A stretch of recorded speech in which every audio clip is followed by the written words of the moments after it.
नमस्कार साथियों, वैज्ञानिक सोच इस YouTube चैनल में आप सभी मित्रों का तहे दिल से स्वागत करता हूं। आज 6 मई छत्रपति शाहू महाराज जी की पुण्यतिथि की उपलक्ष्य में उनके चरणों में कोटि कोटि नमन करता हूं। तो दोस्तों, आइए कुछ छत्रपति शाहू महाराज जी के बारे में कुछ जानकारी देना चाहूँगा। छत्रपति शाहू महाराज जी का जन्म 26 जून 1874 को कागल गांव के घाटगे परिवार में हुआ था। कोल्हापुर के चौथे राजा छत्रपति शिवाजी महाराज की मृत्यु के बाद उनकी पत्नी आनंदीबाई ने 17 मार्च 1884 को यशवंतराव को गोद लिया। उनका नाम शाहू रखा। उनका मूल नाम यशवंत था। उनके पिता का नाम जयसिंह राव उर्फ अप्पा साहेब और माता का नाम राधाबाई था। उन्होंने ब्रिटिश अधिकारी के अधीन शिक्षा प्राप्त की थी। आगे की पढ़ाई के लिए राजकुमार कॉलेज, राजकोट और धारवाड़ में पढ़ाई की थी। पढ़ाई के दरमियान उन्हें व्यवहारिक ज्ञान के कारण उनके व्यक्तित्व का विकास हुआ। राजर्षि शाहू महाराज का विवाह 1 अप्रैल 1891 में बड़ौदा के गुनाजीराव खानविलकर की पुत्री लक्ष्मीबाई के साथ हुआ था। उस समय उनकी उम्र 17 साल और लक्ष्मीबाई की उम्र 12 साल की थी। उनका राज्याभिषेक 2 अप्रैल 1895 को हुआ था। राज्याभिषेक के बाद 1922 तक यानी 28 साल तक वे कोल्हापुर के राजा रहे। शाहू महाराज ने बहुजन समाज में शिक्षा के प्रसार पर विशेष ध्यान दिया। उन्होंने कोल्हापुर संस्थान में प्राथमिक शिक्षा मुफ्त व अनिवार्य की थी।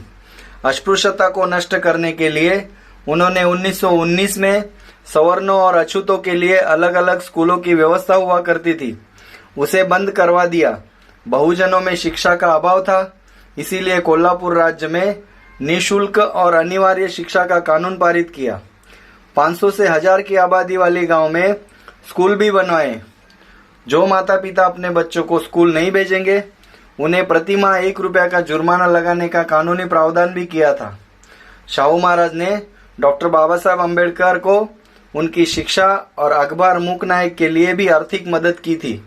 डॉक्टर बाबा साहब अम्बेडकर जी को मानगांव परिषद में अखिल भारतीय नेता घोषित किया गया था। छत्रपति शाहू महाराज ने बाबा साहब से भविष्य में SC, ST, OBC समुदाय का नेतृत्व करने का भी अपील की था। जातिगत भेदभाव को खत्म करने के लिए उन्होंने अपने राज्य में अंतरजातीय विवाह को मान्यता देने वाला कानून पारित किया। सन 1917 में उन्होंने पुनर्विवाह अधिनियम पारित करके विधवा विवाह को कानूनी मान्यता प्रदान की थी। उन्होंने कोल्हापुर राज्य में एक आदेश पारित किया कि अछूतों के साथ स्कूलों में, अस्पतालों में, जल निकायों पर, सार्वजनिक कुओं में, सार्वजनिक भवनों में आदि में सम्मान व्यवहार किया जाना चाहिए। जातिगत भेदभाव को मिटाने के लिए हमारी संस्था में अंतरजातीय व अंतरधार्मिक विवाहों का कानून पारित किया और वास्तव में इसे लागू करते ही उन्होंने अपनी छोटी बहन की शादी धनगर समुदाय के यशवंतराव होळकर से करवाई थी। इतना ही नहीं, संस्थान में लगभग 100 मराठा धनगर विवाह भी तय किए गए। ऐसे अनेक गतिविधियों के द्वारा उन्होंने महिलाओं को सम्मान और प्रतिष्ठा प्रदान की। उन्होंने देवदासी प्रथा को रोकने के लिए कानून भी बनाया। उस समय भारत में धर्म के नाम पर देवताओं को संतान देने की विचित्र प्रथा चल रही थी, लेकिन राजाओं ने अपने राज्य में जोगत्या, मुरली निषेध अधिनियम पारित करके इस प्रथा को बंद कर दिया।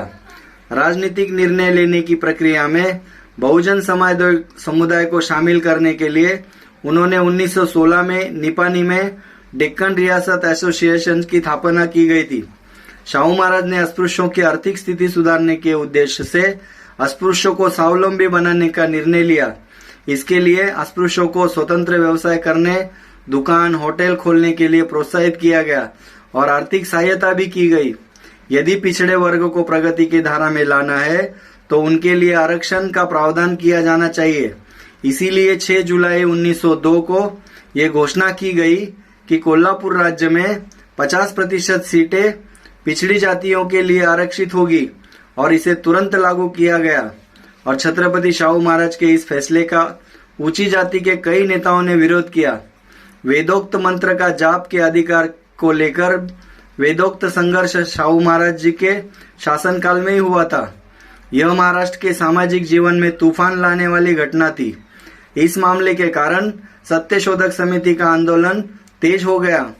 बहुजन अछूत समाज के सर्वांगीण विकास के लिए काम करते हुए उन्होंने एक तरह से महात्मा फूले जी की परंपरा को आगे बढ़ाया।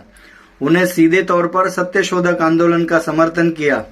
उन्होंने कोल्हापुर में शाहूपुरी बाजारपेठ, किसान सहकारी समिति, कृषि प्रौद्योगिक अनुसंधान के लिए किंग एडवर्ड कृषि संस्थान और छत्रपति शाहू महाराज कटाई और बुनाई मिल आदि की स्थापना में प्रमुख भूमिका निभाई।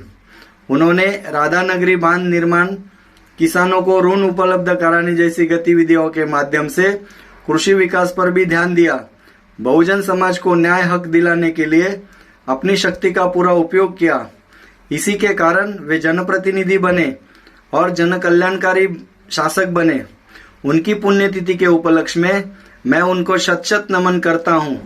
इतना कह के मैं रुकता हूँ। अगर जानकारी अच्छी लगे तो वीडियो को लाइक करें, शेयर करें, सब्सक्राइब करें, बेल नोटिफिकेशन ऑन करना ना भूलें ताकि हमारी आने वाली वीडियो की जानकारी सबसे पहले आप तक पहुँचे।